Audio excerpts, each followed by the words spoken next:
वक्त की एक आदत बहुत अच्छी है कि ये बदलती ज़रूर है। हाँ, कुछ समय लग सकता है, परंतु आज एक ऐसा समय है जब हम सब मिल कर के शनि को विदाई करने जा रहे हैं, अलविदा शनिदेव कहने जा रहे हैं।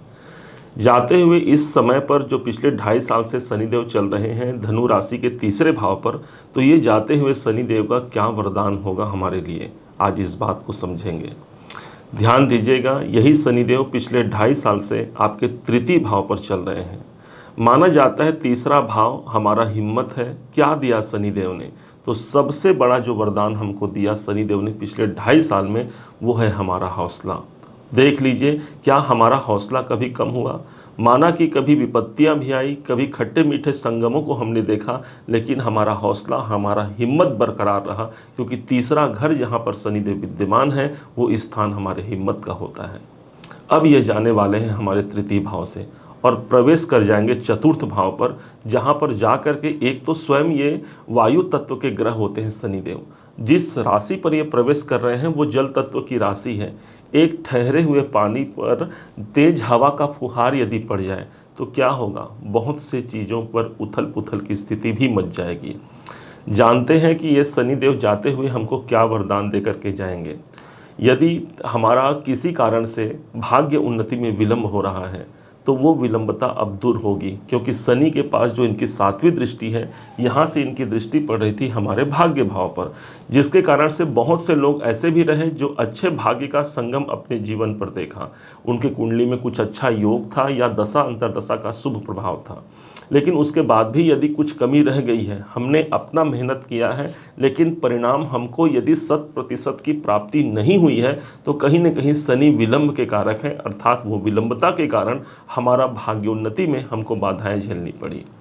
चूँकि शनि के पास जो तीसरी दृष्टि अभी तक जो बनी हुई है या बनी हुई थी पिछले 2.5 साल से, वो हमारे पंचम भाव पर भी पड़ रही थी। पंचम भाव हमारा डिसीजन है, कुछ न कुछ ऐसे डिसीजन ले जाना जिसके कारण से उसका पश्चाताप हमको आगे करना पड़ा। और यही एक अच्छा वरदान, दूसरा वरदान होगा कि उस डिसीजन का परिणाम हमको शुभ मिलेगा। अब जो हम निर्णय लेंगे, जो मानसिक क्रियाएं जो करेंगे, उस पर एक सकारात्मक प्रभाव हमको देखने को मिलेगा। शनि की दृष्टि तृतीय भाव पर भी पड़ रही थी। कुछ न कुछ संतान से जुड़े हुए समस्याओं का सामना भी हमको करना पड़ा, या संतान को लेकर के कुछ चिंताएं भी हमारे जीवन पर व्याप्त रही। पंचम भाव पर शनिदेव की दृष्टि थी, जिसके कारण से प्रेम संबंधों में भी वो प्रगाढ़ता, वो मजबूती नहीं आ पाई। तो समझिए, इन तीनों स्थानों, इन तीनों बातों के लिए शनिदेव अब अपनी दृष्टि का प्रभाव भी समाप्त कर देंगे 29 मार्च 2025 से। अब ठीक जो प्रभाव, एक और प्रभाव इनका बचा है, 7, 8, 9, 10 इनकी दृष्टि पड़ रही थी 12वें घर पर।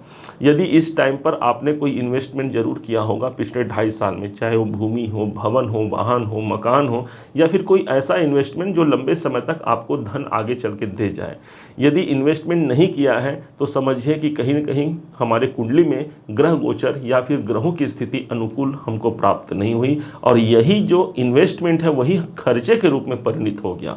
अत्यधिक खर्चों का होना, इनकम के दृष्टिकोण से ज़्यादा हमारे खर्चे की अधिकता होना इस समय पर हमने देखा होगा। तो इन खर्चों पर भी अभी सबसे बड़ा विराम लगेगा, अर्थात धन संग्रहित होंगे, आप एक खुल करके एक निवेश कर सकते हैं, धन अपने पास बचा पाते हैं। ये शनि का प्रभाव हो गया।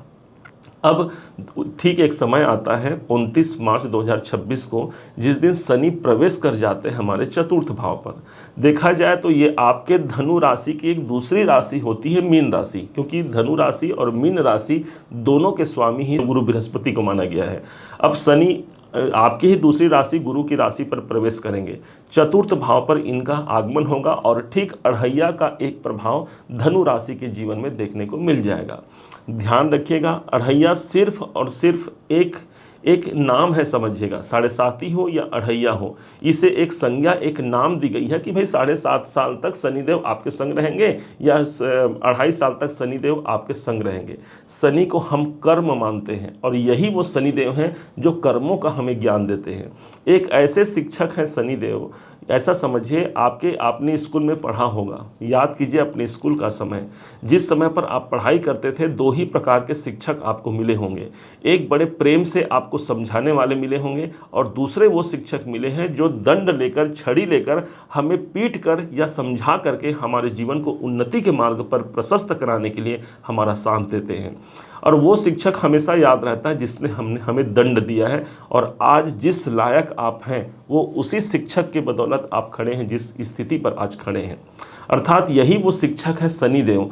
हमें कष्ट भी देंगे, परेशानी भी देंगे, पीड़ा भी देंगे, क्योंकि सही मार्ग पर चलने के लिए, हमको उन्नति के मार्ग तक पहुंचाने के लिए शनि बारंबार हमको प्रताड़ित करते हैं। इसे हम आज के समय पर तो इसे मान सकते हैं कि आज के हिसाब से वो हमारे लिए अच्छा नहीं है, लेकिन लंबे समय तक यदि देखेंगे तो यही शनि हमारे लिए एक श्रेष्ठ सफलतादायक सिद्ध होगा।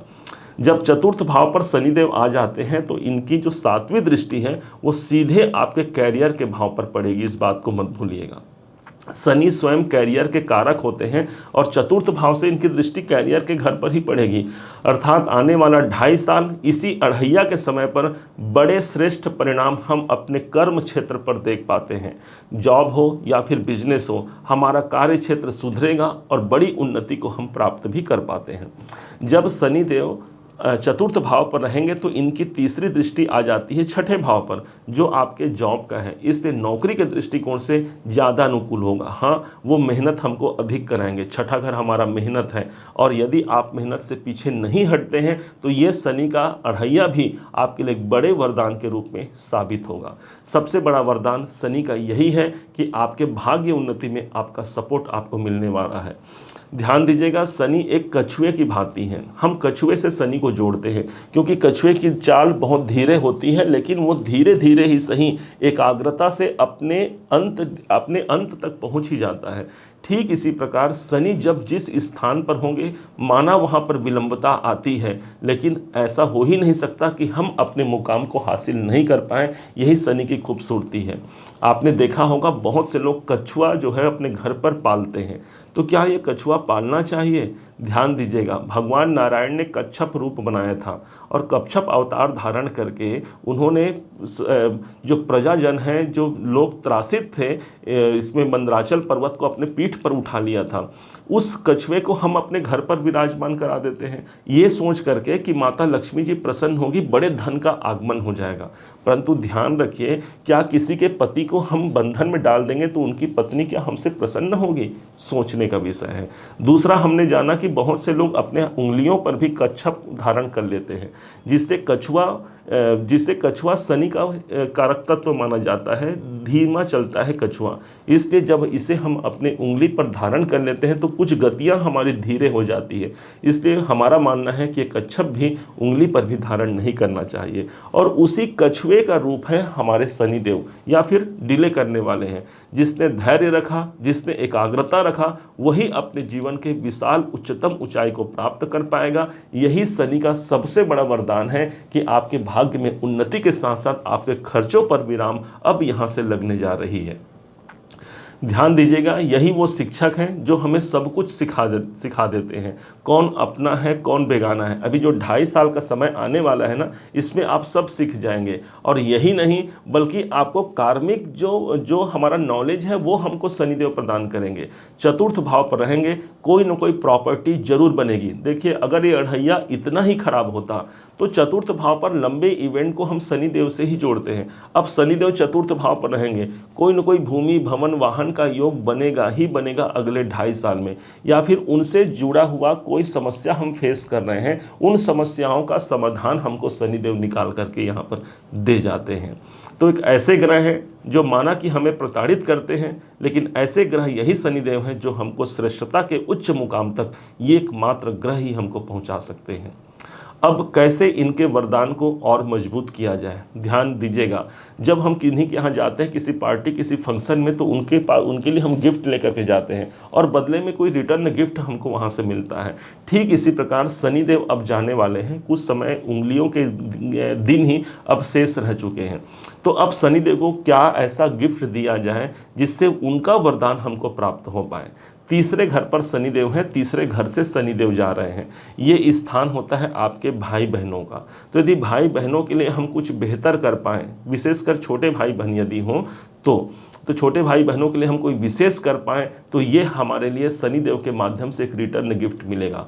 ध्यान दीजिएगा, थर्ड जो हाउस होता है उससे जुड़ना है हमको।